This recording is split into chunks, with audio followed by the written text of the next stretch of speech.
We're back to give you the legal edge, and joining us as always is Bryan Waldman from the Sinas Dramis law firm. Bryan, good evening. Good evening. So the midterm election next Tuesday, and voters will see 3 statewide ballot proposals.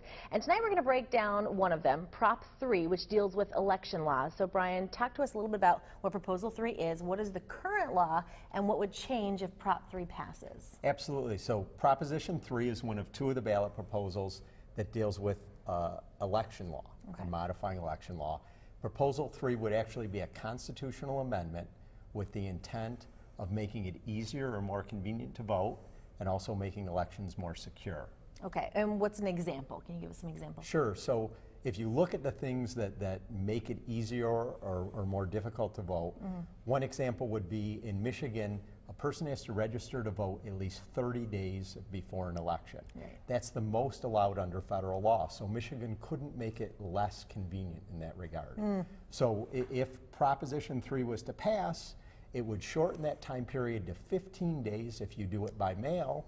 And if you register to vote in person, you can do it at any time, even on the day of the election. Really? Absolutely. That would make it a lot easier. Anything else? Any other examples? Sure. A few other changes would be when you go to get a new driver's license or make changes to your driver's license or a state ID, you'd automatically be registered to vote unless you specifically opt out of that.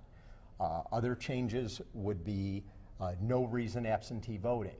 There's, I believe, 28 states now that have no reason absentee voting. In Michigan, you have to give one of 6 reasons that qualifies you to be excused or to participate in absentee voting. It would also restore straight party voting, and it would also make sure that overseas, including military personnel, voters receive their ballot well in advance so that there's enough time for their vote to be counted. So that's all the convenience. Is there a security, something to think about there? Yes. So making voting more secure, Proposal 3 has 2 changes.